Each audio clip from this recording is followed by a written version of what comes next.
Estamos buscando ¿qué? Una educación de calidad. Una educación de calidad que permita formar mejores seres humanos. Si un docente no conoce los referentes de calidad, es muy probable que las acciones que esté haciendo en el aula no sean las más acordes a nuestras necesidades. ¿Por qué? Porque los referentes están constituidos con respecto a nuestras necesidades. Otra cosa es que yo selecciono desde los referentes lo que necesito para mi contexto específico. En el marco de nuestro quinto foro educativo departamental Matemática con todos y para todos, es importante que podamos profundizar algunas de las inquietudes que surgieron en el público durante la presentación y la exposición del invitado especial del Ministerio de Educación Nacional, el doctor Diego Pulecio, quien actualmente se desempeña como coordinador nacional de evaluación. Para ello lo hemos invitado, muy gentilmente ha aceptado nuestra invitación y queremos compartir con él algunas de las inquietudes de las personas asistentes a nuestro foro educativo. Vamos a iniciar entonces con la primera pregunta. Teniendo en cuenta los referentes de calidad, es decir, los estándares de matemáticas, en el marco de las matemáticas para todos y con todos, ¿cuál es la concepción y dimensión de la etnomatemáticas y la etnogeometría desde la mirada del Ministerio de Educación Nacional? Bueno, en este momento el Ministerio de Educación Nacional tiene un programa de etnoeducación.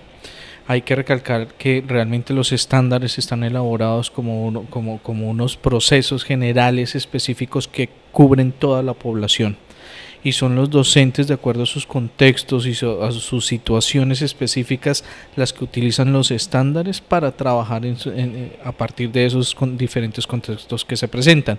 De esa forma, hoy en las experiencias significativas veíamos un docente específicamente de una región indígena específicamente, en donde trabajaba aspectos relacionados con la enseñanza de los algoritmos en matemáticas. Sin embargo, él tomaba como referencia los estándares y eso es un ejemplo claro para ver que los estándares cubren todo el nivel nacional, pero son los diferentes docentes en sus comunidades que utilizan aspectos específicos para su contexto.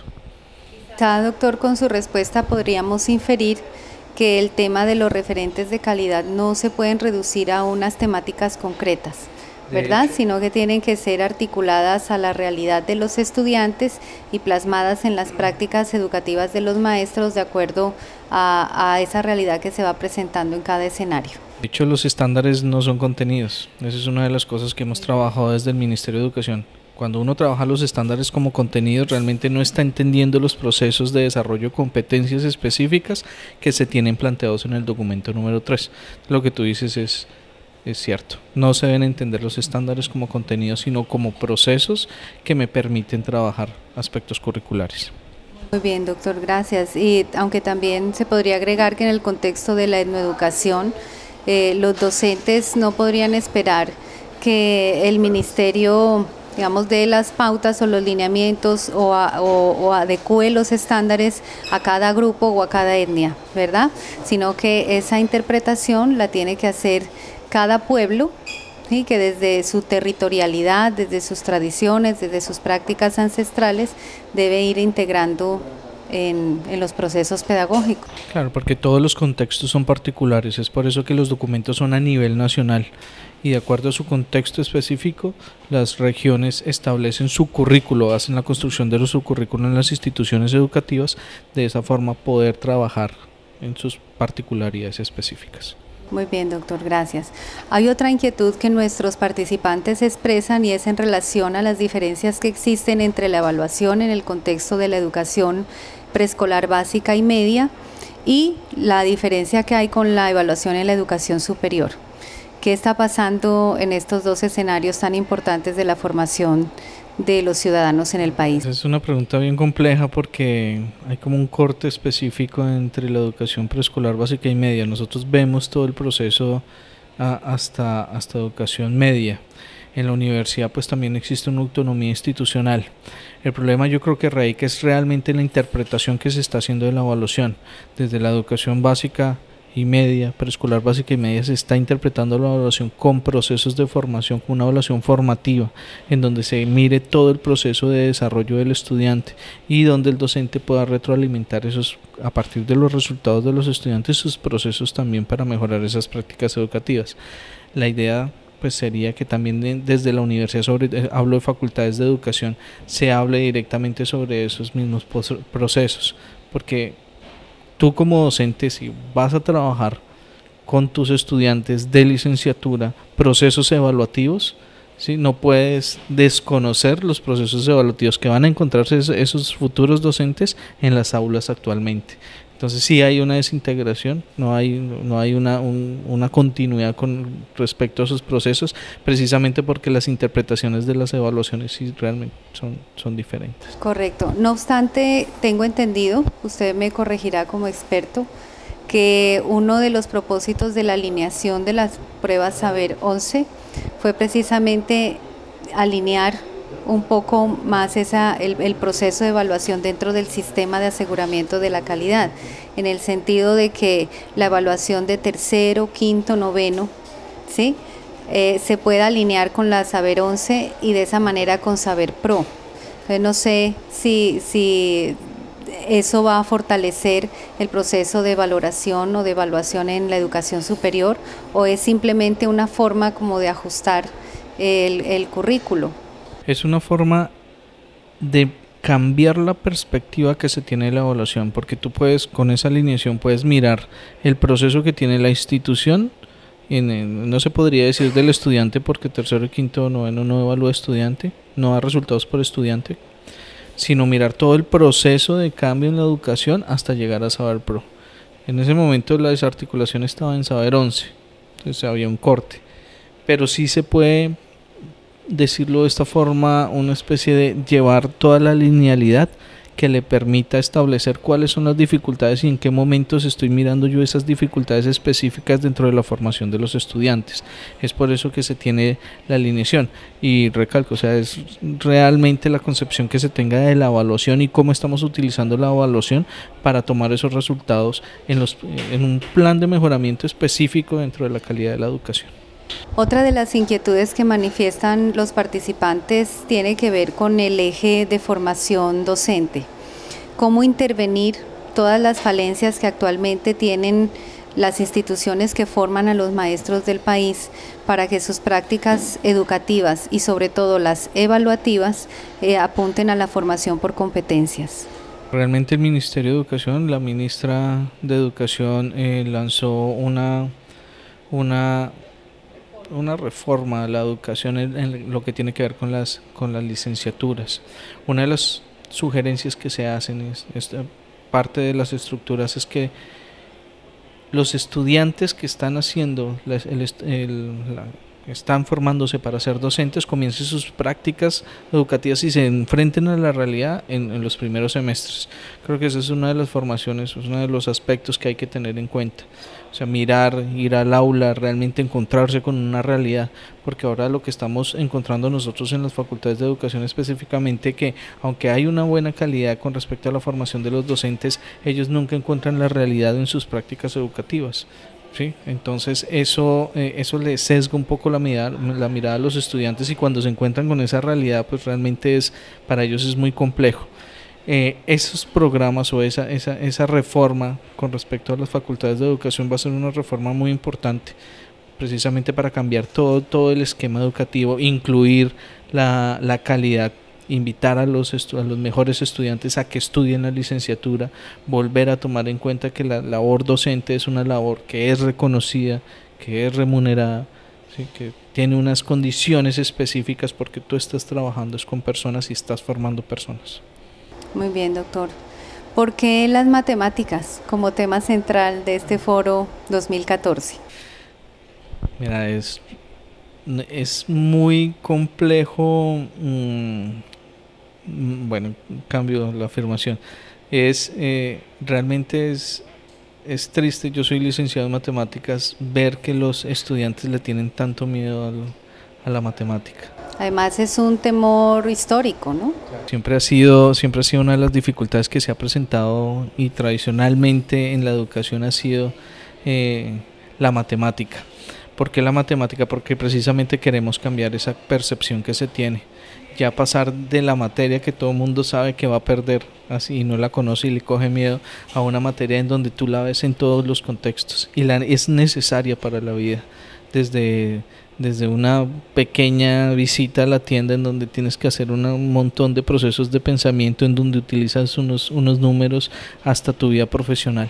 Sentarte a organizar un texto involucra procesos de pensamiento de matemáticas, y esas son las cosas que nosotros queremos empezar a mostrar. No solamente son los algoritmos que hacen parte importante del proceso de enseñanza, sino cómo eso lo puedo utilizar en la vida cotidiana y se me presenta realmente en la vida cotidiana para solucionar situaciones. Muy bien, precisamente hacia esa última afirmación que acaba de hacer está enfocada la siguiente pregunta, y es cómo los docentes podemos precisamente hacer el uso práctico de los saberes matemáticos en la vida cotidiana con un enfoque problemático. Depende de los contextos, o sea, el docente ya es consciente de que la matemática no solamente se aprende a través de un tablero, que es la dificultad que tendríamos. Almacenar el conocimiento no te garantiza a ti que sepas matemáticas, sino cómo lo aplicas, ¿sí? Entonces todas las experiencias que mostraron hoy es precisamente sobre utilizar la matemática en diferentes contextos, ¿sí? Entonces el ponerle a los estudiantes esos retos específicos, esas situaciones cotidianas, le va a mostrar a ellos que la matemática es alcanzable y la puede entender todo el mundo, ¿sí? Yo creo que sería la parte fundamental que se está trabajando y que se debería trabajar en las instituciones educativas. No enséñele a responder tanto algoritmo al estudiante, sino enséñele más bien a solucionar problemas a partir de una serie de contextos en donde estén involucrados los algoritmos. La situación cambiaría, yo creo que radicalmente. Pero otro paradigma también en los procesos de formación en el área de matemáticas tiene que ver con el resultado, ¿cierto? No solamente con los algoritmos, como usted lo afirma, sino también con ese énfasis en el resultado exacto que debe ser producto de todos los procesos matemáticos. Parece que sigue importando demasiado el resultado por encima del proceso. ¿Usted qué opina de eso? Bueno, es complejo y hay muchísimas miradas con respecto a eso. Es importante mirar en la educación básica los procesos, porque los procesos en matemáticas, cuando tú resuelves un algoritmo, tú estás mirando el proceso que tiene el estudiante de pensamiento. Es por eso que los profesores, pues se supone que uno pide el proceso, para mirar cada vez que él escribe el paso a paso en una solución de un problema, de un algoritmo, te está diciendo qué es lo que está pensando en ese momento. Cuando tú le pides solamente el resultado, la distorsión de ese proceso ya se hace una distorsión muy grande, porque tú no vas a ver realmente qué es lo que está pensando el estudiante ni cuáles serían las dificultades, ¿sí? Eso hace que la interpretación de la enseñanza de las matemáticas cambie. Si tú pides un proceso y te centras en el proceso, realmente vas a obtener más información que si pides un resultado. Esas serían como las acciones específicas. Muy bien, doctor. Como es de su conocimiento, el departamento del Chocó, gran parte de sus sedes educativas están ubicadas en el sector rural.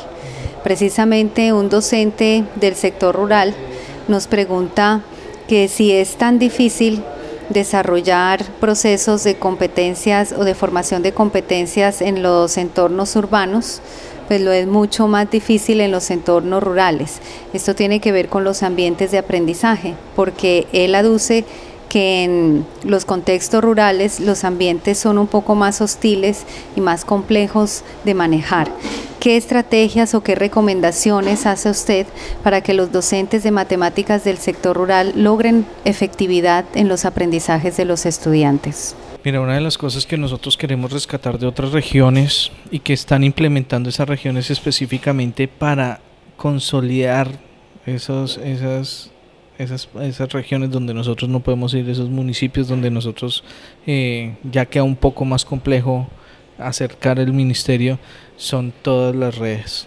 O sea, los profesores que creen redes y las entidades territoriales que patrocinen y que conformen esas redes, muy seguramente van a crear docentes que hagan autoformación, es muy importante.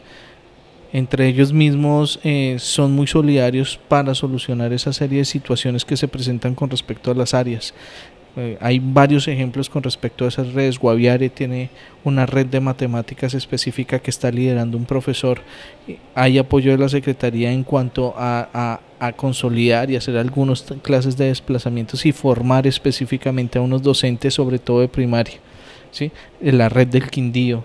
El Quindío también está trabajando, consolidando su red con patrocinio, con apoyo, no patrocinio, sino apoyo de la Universidad del Quindío, en donde hacen formación de los docentes y ellos mismos se organizan para hacer esas situaciones. Ahorita estamos mirando la creación en Santander de otra red de matemáticas. Entonces, realmente sí hay una necesidad de crear redes de autoformación de docentes, con docentes, porque hay mucho docente que es proactivo para conformar grupos de estudio. Eso es una parte fundamental para esos procesos. Sabemos que hay dificultades en la parte urbana y en la parte rural, y la parte rural se fortalecería más con los docentes en autoformación. Bien, tal vez podríamos complementar esta idea sugiriendo, por ejemplo, la conformación de comunidades de aprendizaje, ¿verdad? Claro, es que todo lo que tiene que ver con comunidades de aprendizaje y con redes y con grupos de investigación, grupos de estudio, debe tener un proceso como tal para conformar esos aspectos, pero son fundamentales precisamente para la autoformación docente y después para la formación como tal oficial que tanto piden los docentes. Pero sí es necesario una organización de estos sectores específicamente para poder trabajar directamente en esa formación.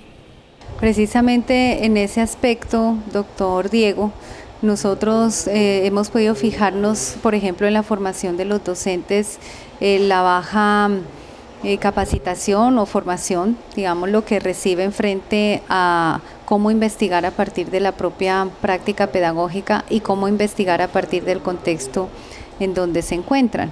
Y eso, al parecer, limita mucho la práctica pedagógica, porque la teoría que se estudia cuando nos formamos como maestros dista mucho de la realidad educativa que nos encontramos cuando vamos a hacer la práctica o cuando nos integramos ya al servicio como docentes. Entonces, ¿qué podríamos hacer en las universidades para fortalecer esa competencia investigativa que estamos llamados a formar en nuestros aspirantes a maestros? Realmente lo más importante es tener la decisión de hacerlo. Cuando uno tiene la decisión de hacer un proyecto de investigación, uno puede ir aprendiendo de las otras experiencias, ¿sí? Eso es una de las características. Yo quiero hacer un proyecto de investigación y sobre ese proyecto de investigación, ¿qué implica eso? Que me toca informarme.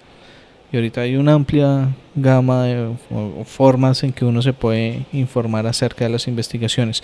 Incluso el Ministerio de Educación, cuando escriben las secretarías en la subdirección de competencias, hay establece unas asistencias técnicas precisamente para apoyar a los docentes que están haciendo investigación o que comienzan con los procesos de investigación. La metodología de estudio de clase es una de ellas, en donde va un profesional del Ministerio de Educación y le dice a los docentes en qué consiste la metodología de observación para poder analizar cuáles son los procesos de investigación que el docente quiere interactuar.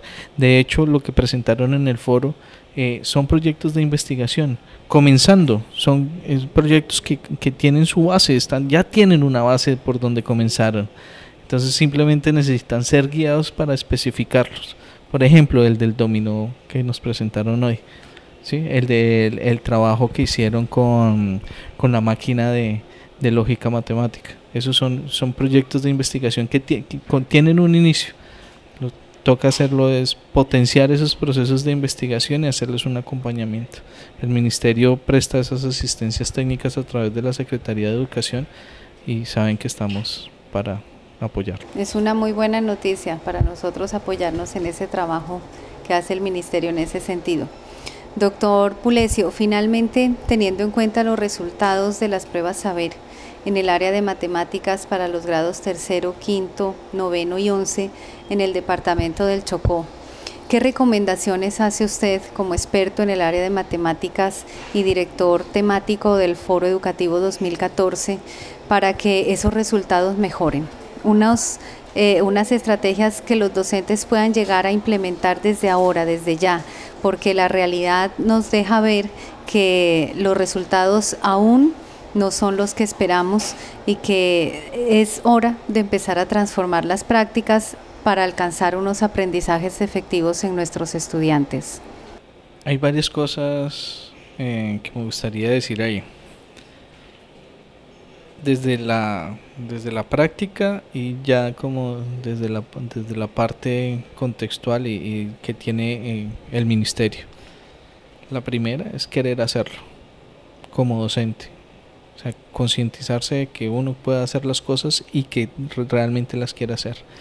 Partiendo de ahí, ya básicamente los insumos ya se encuentran para poder mejorar esos resultados. ¿Cuáles son los insumos? Los resultados, los mismos resultados de las pruebas están prácticamente a la mano en la página del ICFES. Los documentos de interpretación de las pruebas. Hay muchos documentos en internet que presentan sobre formas de enseñar matemáticas en aspectos específicos. O sea, los insumos están. Por eso yo digo, es el querer trabajar los estándares, el querer interpretar los estándares, el querer, y esos son procesos de indagación que tiene que hacer el docente. Con respecto a los resultados de manera general en Chocó, sí es muy notorio efectivamente que los resultados y vienen disminuyendo a partir de que los grados son más avanzados. Esa es una de las dificultades que nosotros hemos encontrado, pero la idea es comenzar a crear grupos de estudio, comenzar a crear grupos de investigación, iniciar con procesos de trabajo específicamente en el aula con los estudiantes y el querer hacer esas acciones específicas.